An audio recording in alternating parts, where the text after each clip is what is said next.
Hello viewers, সবাই কেমন আছেন? আশা করি সবাই ভালো আছেন। আজ এক্সপ্লেন করব 2024 সালে রিলিজ হওয়া দ্য ওয়াচার্স নামের একটি মুভি। রহস্যময় অভিশপ্ত একটা জঙ্গলকে ঘিরে আজকের গল্প। কিভাবে বহু বছর আগে ফেরিরা মনস্টার হয়ে গিয়েছিল সেটাই এই মুভিতে দেখতে পারবো। তাহলে চলুন মূল গল্পে যাওয়া যাক। আপনি যদি আমাদের চ্যানেলে নতুন হয়ে থাকেন তাহলে চ্যানেলটিকে সাবস্ক্রাইব করে আমাদের পাশে থাকবেন। Welcome to vid explain. একটা ঘন জঙ্গলকে দেখিয়ে মুভিটি শুরু হয়। দেখা যায় জঙ্গলের ভেতর একটা লোক পাগলের মতো ছুটছে। জঙ্গলটা এত বড় ছিল যে বের হওয়ার জন্য কোনো রাস্তাই খুঁজে পাওয়া যাচ্ছিল না। সূর্যকে ফলো করে সে সামনের দিকে এগোতে থাকে। আস্তে আস্তে সূর্যও ডুবে যেতে শুরু করছিল, কিন্তু সে এতে দৌড়ানো বন্ধ করেনি। দৌড়তে দৌড়তে সে সামনে কিছু একটা সাইনবোর্ড দেখতে পায়। সেখানে লেখা ছিল পয়েন্ট অফ নো রিটার্ন। এটার মানে হচ্ছে এখান থেকে কেউ ফিরে যেতে পারবে না। এই লেখা দেখে সে দুশ্চিন্তায় পড়ে যায়। আস্তে আস্তে যখন রাত হয়ে যাচ্ছিল, সেই লোকটা তখন গাছের উপরে আশ্রয় নেওয়ার চেষ্টা করে, কিন্তু গাছে ওঠার সময় সে গাছ থেকে পড়ে অজ্ঞান হয়ে যায়। আমরা দেখতে পাই যে কেউ একজন তাকে টেনে হিঁচড়ে কোথাও নিয়ে যাচ্ছে, কিন্তু সে কে ছিল এটা আর আমাদেরকে দেখানো হয় না। তবে লোকটার চিৎকারের আওয়াজ শুনতে পাওয়া যায়। তারপর দৃশ্যটি কেটে যায়। 6 দিন পর শহরে মিনা নামের একটি মেয়েকে দেখানো হয়। মিনার কোনো পরিবার বা বন্ধুবান্ধব কেউ ছিল না, শুধুমাত্র একটা বোন ছাড়া। সে একটা পেট স্টোরে কাজ করত। সেদিন কাজ করার সময় পেট স্টোরের ওনার একটা টিয়া পাখিকে চিড়িয়াখানায় রেখে আসতে বলে। তাই মিনা সেই টিয়া পাখিকে নিয়ে তার বাসায় চলে যায়, কারণ সে পরের দিন চিড়িয়াখানায় যাবে। মিনা টিয়া পাখির সাথেই সেই দিন রাতটা কাটায়। পরের দিন সকালে টিয়া পাখিকে চিড়িয়াখানায় রাখতে রওনা হয়। দীর্ঘ পথ পাড়ি দিতে দিতে সে ভুল পথে চলে যায়। পৌঁছে যায় একটা ঘন জঙ্গলে। এটা সেই জঙ্গল ছিল যেটা আমরা মুভির শুরুতে দেখেছিলাম।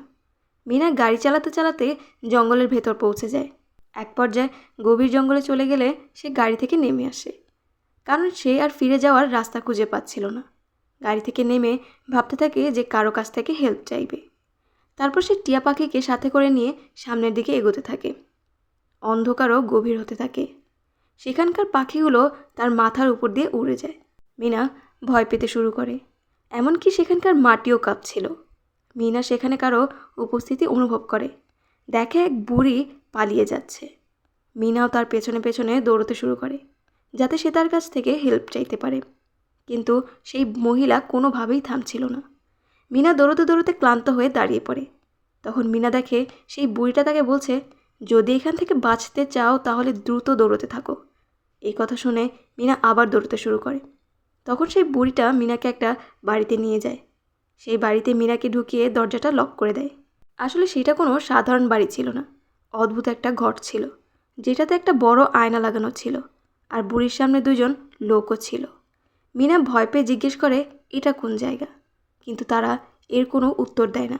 তারপর সেই বুড়িটা সেই আয়নার সামনে মিনাকে দাঁড়াতে বলে, আর এইটাও বলে যে কেউ তোমাদের দেখতে আসছে। মিনা জিজ্ঞেস করে কে দেখতে আসছে আমাদের। বুড়ি উত্তর দেয় যে তোমাদেরকে ওয়াচার্সরা দেখতে আসছে। এরপর সেখানে হঠাৎ অদ্ভুত শব্দ আসতে শুরু করে। বুড়ি বলে, তোমাদের এখানে আসায় ওয়াচার্সরা খুব খুশি, তারা হাততালি দিচ্ছে। মিনা এসব দেখে কনফিউজড হয়ে যায়। তারপর রাত কেটে যায়। সকাল হতেই সবাই সেখান থেকে বাইরে বের হয়ে আসে। আমরা জানতে পারি বুড়িটার নাম ম্যাডেলিন ছিল। ম্যাডেলিন বলে শুধুমাত্র রাতেই ওয়াচার্সরা এখানে আসে, তবে দিনের বেলা ফ্রিলি ঘুরতে পারবে। কিন্তু মিনা এখানে থাকতে চায় না। সে এখান থেকে বের হওয়ার জন্য সামনে এগিয়ে যেতে থাকে, কিন্তু ম্যাডেলিন বলে এটা তোমার জন্য কোনো ভালো ডিসিশন না। এখান থেকে বের হওয়ার কোনো রাস্তা নেই। রাত হওয়ার আগেই তোমাকে এই বাড়িতে ফিরে আসতে হবে। যদি তুমি দেরি করো তবে তুমি তোমার জীবন হারাবে। মিনা কারো কথা না শুনে পাখিটাকে নিয়ে সামনে এগোতে থাকে। তারপর মিনাও সেই একই সাইনবোর্ড দেখতে পায়, যেখানে লেখা ছিল পয়েন্ট অফ নো রিটার্ন। এটা দেখে সে ভয় পেয়ে যায়, আর শুরুতে দেখানো সেই লোকটার মতোই সূর্যকে ফলো করে দৌড়তে থাকে, কিন্তু সে সফল হয় না। সে পাহাড়ের ওপরে পৌঁছে যায়। তখন সে আরও ভয় পেয়ে যায়। তারপর মিনা আবার সেই বাড়ির দিকে ছুটতে থাকে। মিনা বলে আমি হেরে গেছি। ম্যাডেলিন বলে শুধু তুমি না, তোমার মতো এখানে যারা এসেছে তারা কেউই এখান থেকে বের হতে পারেনি। এখান থেকে বের হওয়ার কোনো রাস্তা নেই। এই জঙ্গল আত্মাদের অ্যাট্রাক্ট করে এখানে নিয়ে আসে। এরপর আজব আজব জিনিস মানুষকে দেখাতে থাকে। তোমাকে পাগলও করে দিতে পারে। যদি তুমি বেঁচে থাকতে চাও তাহলে আমার সাথেই থাকো। এই জঙ্গল হচ্ছে একটা শিকারী, আর আমরা হচ্ছি তার শিকার। ম্যাডেলিন মিনাকে অনেকগুলো পয়েন্ট অফ নো রিটার্নের সাইনবোর্ড দেখায় আর বলে, তুমি যদি এগুলো ক্রস করে সামনে এগিয়ে যাও তাহলে তুমি কখনোই আর সেখান থেকে ফিরে আসতে পারবে না। তাই রাস্তায় এই বোর্ডগুলো দেখতে পেলে অবহেলা করো না। মিনা জিজ্ঞেস করে এগুলো কে বানিয়েছে। ম্যাডেলিন বলে এইটা একজন প্রফেসর বানিয়েছিল। তারপর দেখতে দেখতে রাত হয়ে যায়। তারা সবাই আবার সেই বাড়িতে ফিরে আসে। প্রতিদিন রাতে ওয়াচার্সরা তাদের দেখতে আসতো। আজ কিরা নামের মেয়েটি তাদের সামনে ডান্স করতে থাকে। সে বলে এইটা আমার ভালো লাগে। সেখানে এমনটা ছিল না যে ওয়াচার্সদের সামনে দাঁড়িয়ে থাকতে হবে, যে যা চাইবে তাই করতে পারবে। রাতে তাদের ওয়াচার্সদের প্রবলেম ফেস করতে হতো, দিনেও তাদের অনেক কিছু সহ্য করতে হতো। প্রতিদিন তাদেরকে সারভাইভ করার জন্য কিছু না কিছু খুঁজতে হতো। পরের দিন সকালে কিরা আর মিনা খাবার সংগ্রহ করতে যায়।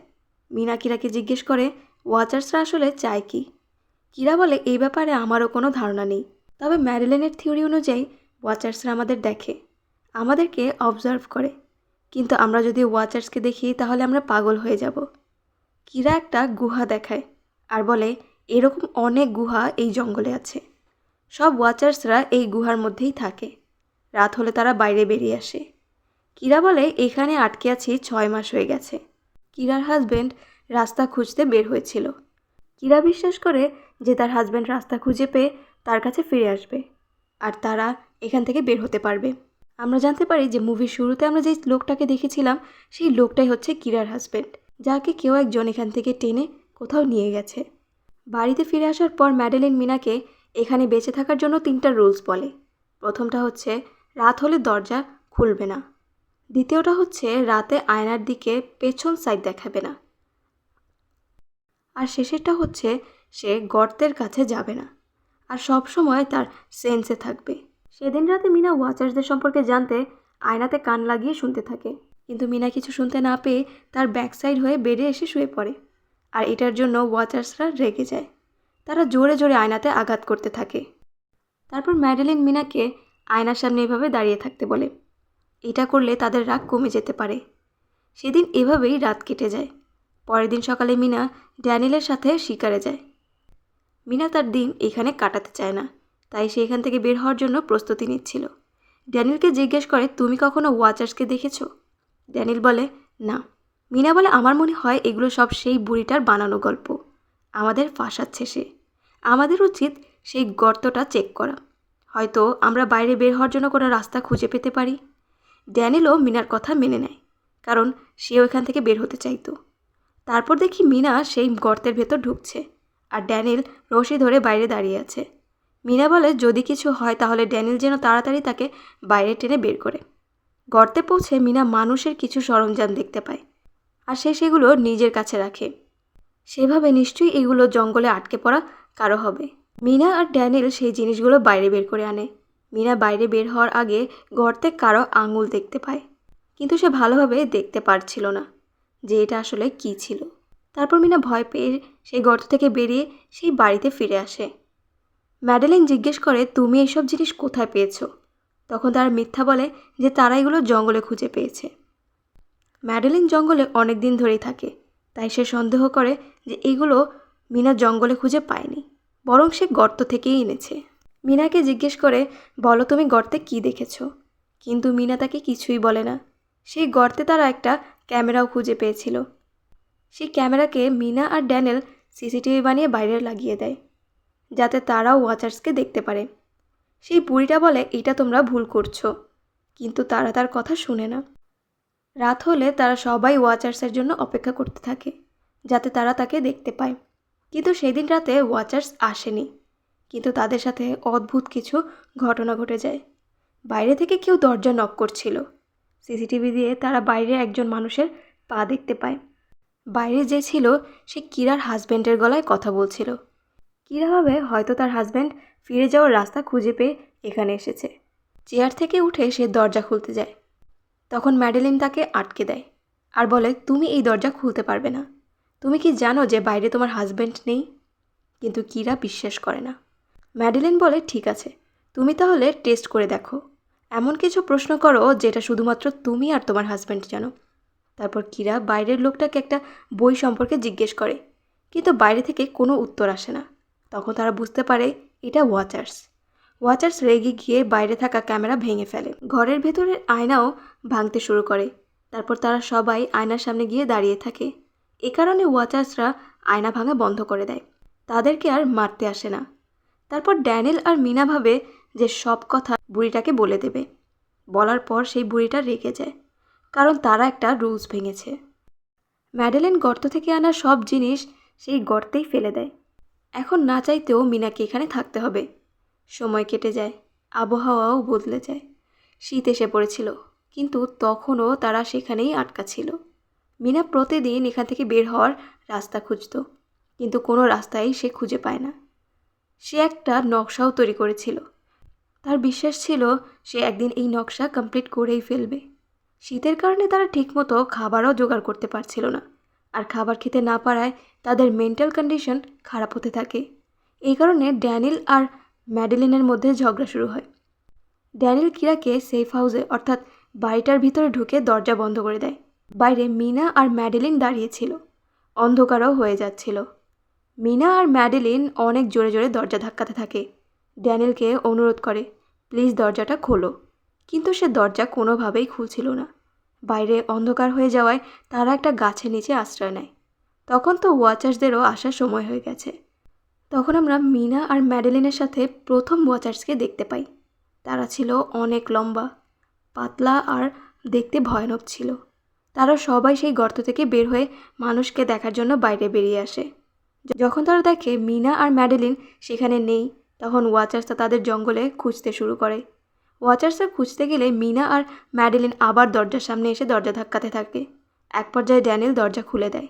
তখন ম্যাডেলিন বলে, আমি তোমাদের মিথ্যা বলেছি যে আমি এখানে আটকে গেছি। আমি আসলে এখানে এরকম ক্রিয়েচার্স রিসার্চ করতে এসেছিলাম, কারণ আমি বইতে পড়েছিলাম এইসব ক্রিয়েচার্সরা পরীর মতো দেখতে হয়। কিন্তু এখানে এসে যখন দেখি তখন জানতে পারি এরা আসলে মনস্টার, আর তারা চাইলেই তাদের ফেস বদলাতে পারে। আমি যাকে দেখেছি সে আমার মতোই চেহারা বদলে ফেলেছে। তার চুলগুলো ছড়ানো আর চোখের নিচে ডার্ক সার্কেল ছিল। তাদেরকে দেখে বুঝতে পারলাম তারা প্রতিদিন আমাদেরকে দেখে আমাদের থেকে কিছু শেখে, আর তাই তারা প্রতিদিন আমাদেরকে দেখতে আসে। যে কাজগুলো আমরা করি সেই কাজগুলো তারাও করতে থাকে। কথা বলতে বলতে কেউ একজন বাইরে থেকে দরজা ধাক্কাতে থাকে। বাইরে থাকা ক্রিয়েচার্সরা ভেতরে আসতে চাচ্ছিল। তারা যদি দরজা নাও খোলে তবুও ক্রিয়েচার্সরা দরজা ভেঙে ফেলবে, আর তারা ভেতরে চলে আসবে। তাই তাদেরকে কোথাও লুকোতে হবে, কিন্তু তারা কি করবে কিছুই বুঝতে পারছিল না। তখন হঠাৎ ড্যানিয়েলের ফ্লোরের দিকে নজর পড়ে। তারা কার্পেট ছড়িয়ে একটা বাংকার দেখতে পায়। তারা সেই বাংকার খুলে সেটার ভেতরে চলে যায়। তারপর বাংকারটা বন্ধ করে দেয়। তারা বাংকারে এসে অবাক হয়ে যায়। বাংকারের ভেতর অনেক ফ্যাসিলিটিস ছিল, অনেক খাবার ছিল যেটা নিঃসন্দেহে বছর খাওয়া যাবে। খাবার ছাড়াও টেকনোলজি, টিভি আরও অনেক প্রয়োজনীয় জিনিস ছিল। মিনা জানতে চাচ্ছিল যে এই জায়গাটা আসলে কে বানিয়েছে, তাই সে রিসার্চ করার জন্য কম্পিউটার অন করে। সেখানে নেট ছিল না, তবে অনেকগুলো ফাইল সেভ করা ছিল। ফাইলগুলো অন করার পর মিনা জানতে পারে এই বাংকার মার্টিন নামের একজন প্রফেসর বানিয়েছিল, যে কিনা এই ক্রিয়েচার্সদের ওপর রিসার্চ করছিল। সে এই বাংকারেই থাকতো। এমনকি সে টাকার লোভ দেখিয়ে মানুষদেরকে এই জঙ্গলে নিয়ে আসতো। তারপর সে ওপরে সেই মানুষটাকে ছেড়ে দিয়ে বাংকারে এসে লুকিয়ে পড়তো। এরপর সেই মনস্টারগুলো সেই মানুষটাকে খেয়ে ফেলতো। প্রফেসর মার্টিন আরও বলেন যে এই ক্রিয়েচার্সগুলো কোনো মনস্টার না, এরা আসলে ফেরি ছিল। আসলে এরা মানুষের সাথে বসবাস করত, কিন্তু একসময় মানুষেরা ধোঁকা দিয়ে তাদেরকে এই জঙ্গলে রেখে চলে যায়। আর অনেক বছর মাটির নিচে থাকার কারণে তারা তাদের ম্যাজিক পাওয়ার, ডানা সব হারিয়ে ফেলে। মার্টিন বলে রিসার্চ করার সময় সে এক ভিন্ন ধরনের ফেরির সন্ধান পায়, যে কিনা অন্য সব ফেরি থেকে আলাদা ছিল, যে কিনা সূর্যের আলোতেও বাইরে বের হতে পারত।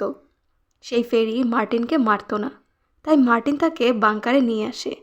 সেই ফেরি মার্টিনের সাথে থেকে সব কিছু শিখে ফেলে। কিছুদিন পর সেই ফেরি আর মার্টিনের মধ্যে লড়াই হয়। সব কিছু মিনা কম্পিউটারে সেভ করা ফাইলের ভিডিও থেকে জানতে পারে। প্রত্যেকটা ভিডিওতেই মার্টিন কিছু না কিছু তথ্য দিয়েছে। মিনা জানতে চাচ্ছিল শেষ পর্যন্ত আসলে হয়েছিলটা কি, তাই সে ফাইলে থাকা লাস্ট ভিডিওটা প্লে করে। সে দেখে প্রফেসর নিজেকে এবং সেই ফেরিকে মারতে যাচ্ছে। এর আগে সেইখান থেকে বের হওয়ার রাস্তা বলে দেয়। প্রফেসর বলে যেই সময়টাতে পাখিরা উড়ে যায় সেই ডিরেকশনে দৌড়লে এই জঙ্গল থেকে বের হতে পারবে। এবং শেষে সে একটা কথা বলে, যদি কেউ এখান থেকে বের হতে সফল হয় তবে সে যেন ইউনিভার্সিটিতে গিয়ে তার করা সকল রিসার্চ ধ্বংস করে দেয়। কিছু গোপন জিনিস গোপন থাকাই ভালো। সে বলে, এখানে এসে আমি অনেক বড় ভুল করে ফেলেছি। যেটা আমি স্বপ্ন দেখেছিলাম সেটা আমি করতে পারিনি। আমি ফেরি আর মানুষকে একসাথে রাখতে পারিনি। তারপর মিনা আর বাকিরা আনন্দ করতে থাকে, কারণ তারা তখন বাইরে বের হওয়ার রাস্তা জেনে গিয়েছিল। এরপর সবাই বাংকার থেকে বের হয়। বাইরে বেরিয়ে দেখে ওয়াচার্সরা পুরো বাড়ি ভেঙে চুরমার করে দিয়ে গেছে। তারপর সবাই এখান থেকে বের হওয়ার জন্য দৌড়তে থাকে। প্রফেসর যেটা বলেছিল সেই কথা অনুযায়ী পাখিরা সন্ধ্যায় উড়ে যাবে, কিন্তু তাদের তো সন্ধ্যার আগেই এখান থেকে বের হতে হবে। তখন মিনা তার কাছে থাকা সেই টিয়া পাখিটাকে মুক্ত করে দেয়। টিয়া পাখিকে ফলো করে তারা সামনের দিকে এগোতে থাকে। হাঁটার সময় পথে তারা একটি কবর দেখতে পায়। ম্যাডেলিন বলে, একটা সময় ছিল যখন তারা মানুষের সাথেই বাস করত, কিন্তু মানুষ তাদেরকে ধোঁকা দেয়, অন্যায় করে তাদের সাথে, এই জঙ্গলে রেখে চলে যায়। ফেরিরা তাদের সমস্ত শক্তি হারিয়ে ফেলে, যার কারণে তারা এই জঙ্গল থেকে বের হতে পারে না। এসব বলে তারা আবার হাঁটতে শুরু করে। এক পর্যায়ে তারা একটি নদীর কাছে গিয়ে পৌঁছায়, আর এই নদী দিয়েই তারা এই জঙ্গল থেকে বের হতে পারবে। ততক্ষণে সন্ধ্যাও হয়ে গেছে। সন্ধ্যা হয়ে আসায় সেখানকার সমস্ত ওয়াচার্সরা বের হয়ে আসতে শুরু করে। ওয়াচার্সরা তাদের কাছে আসার আগেই সেই নদীতে থাকা বোটে উঠে পড়ে, কিন্তু তখন ড্যানিল সেখানে থাকা তার সঙ্গী জনকে দেখতে পায়, যে কিনা আহত অবস্থায় ছিল। ড্যানিল তাকে সাহায্য করতে এগিয়ে যায়। বাকি সবাই বোটে বসেছিল। বাকিরা সবাই দেখে ড্যানিল যাকে সাহায্য করছে সে কোনো মানুষ নয়, বরং মানুষরূপী ওয়াচার্স। তারপর সেই ওয়াচার্স সবার সামনে ড্যানিলকে মেরে ফেলে। এটা দেখেও তাদের কিছুই করার ছিল না। তারা জানতো ওয়াচার্সরা এই নদী পার করতে পারবে না। ফাইনালি তারা নদী পার করে শহরে চলে আসে। পরের সিনে দেখতে পাই মিনা প্রফেসর মার্টিনের রিসার্চ করা সব ডেটাগুলো নষ্ট করতে ইউনিভার্সিটিতে এসেছে। সেই ডেটাগুলো নষ্ট করতে গিয়ে সে আরও একটি নতুন তথ্য জানতে পারে। 1000 বছর আগে পরী আর মানুষ যখন একসাথে বসবাস করত তখন তাদের মধ্যে বিয়েও হতো, এমনকি তাদের বাচ্চাও হতো, আর সেই সব বাচ্চাদেরকে বলা হতো হাইব্রিডস। সে এটাও জানতে পারে যে ম্যাডেলিন যার সাথে জঙ্গলে দেখা হয়েছিল তাদের, সে আর কেউ নয়, প্রফেসর মার্টিনের ওয়াইফ ছিল। তখন মিনা কনফিউজ হয়ে যায় যে এই কথা ম্যাডেলিন তাদেরকে কেন বলল না। এই কথা শেয়ার করতে মিনা কিরার বাসায় আসে। মিনা বলতে থাকে, আমরা জঙ্গলে যেই ম্যাডেলিনের সাথে দেখা করেছিলাম এটা আর কেউ নয়, প্রফেসর মার্টিনের ওয়াইফ। সে আমাদেরকে এই কথা জানায়নি কারণ সে কোনো মানুষ নয়, বরং রূপ বদলানো ফেরি ছিল। এটা শুনে কিরা অবাক হয়ে যায়। আসলে অনেক বছর আগে প্রফেসরের ওয়াইফ লাং ক্যান্সারে মারা যায়। প্রফেসর তাকে অনেক ভালোবাসতো, সে তার সাথেই থাকতে চাইতো সবসময়। তারপর একদিন প্রফেসর রূপ বদলানো সেই ফেরিদের কথা জানতে পারে। প্রফেসর তার ওয়াইফের ছবি দেখিয়ে সেই ফেরিকে ম্যাডেলিনের মতো বানিয়ে ফেলেছিল। মিনা এইসব কথা বলতে বলতে হঠাৎ বুঝতে পারে সে এই সমস্ত কথা কিরাকে না, ম্যাডেলিনকেই বলছে, যে কিনা কিরার রূপ ধরে কিরার বাড়িতে বসেছিল। যখনই কিরা তার বাসায় আসে ম্যাডেলিন কিরাকে অজ্ঞান করে দেয়। তারপর সে মিনার ওপর অ্যাটাক করে। সে বলে কিছু গোপন গোপনই থাকুক। মিনাকে বলে, আমি জঙ্গলে অন্য সবার থেকে আলাদা ছিলাম। সেখানকার সব ফেরি আমার সাথে মজা করত। আমি দিনের বেলায় বাইরে বের হতে পারতাম, তাই তারা সবাই আমাকে নিয়ে হাসি ঠাট্টা করত। আর এর জন্য সবাই একদিন আমাকে বাইরে বের করে দেয়। মিনা বলে, তুমি অদ্ভুত না, তুমি সবার থেকেই স্পেশাল ছিলে। তুমি হাইব্রিড ছিলে, অর্ধেক মানুষ আর অর্ধেক পরী। আর তাই তুমি মানুষ আর পরী উভয়ের সাথেই থাকতে পারো। আর তাই তো তুমি সেই জঙ্গল থেকে বের হতে পেরেছ। মিনা সত্য বলার কারণে ম্যাডেলিন তার পুরো শক্তি ফিরে পায়। মিনাকে সেখানে ফেলে রেখে ম্যাডেলিন উড়ে কোথাও চলে যায়। এখন কয়েক সপ্তাহ পর দেখানো হয় আমাদেরকে মিনা তার বোনের সাথে থাকে। সেই জঙ্গল আর ফেরির কারণে সে অনেক ভয় পেয়ে যায়, তাই সে এখন থেকে সে তার বোনের সাথেই থাকতে চায়। মিনা তার বোনকে বলে, আমি জানি সেই ফেরি এখনও আমার পিছু করে। মিনার বোন বলে, তুমি ভয় পেও না, তোমার কিছুই হবে না। গল্পে পরের দৃশ্যে আমাদের একটা বাচ্চাকে দেখানো হয় যে মিনার বাড়ির নিচে দাঁড়িয়েছিল, আর সেটা কোনো সাধারণ বাচ্চা ছিল না, ম্যাডেলিন ছিল, যে কিনা বাচ্চার রূপ ধরেই পৃথিবীতে মানুষের সাথেই বাস করছিল। আর বাচ্চাটিকে দেখিয়েই এই গল্প শেষ করা হয়। গল্পটি কেমন লাগলো তো অবশ্যই কমেন্ট বক্সে জানাবেন। দেখা হচ্ছে নেক্সট ভিডিওতে। ধন্যবাদ।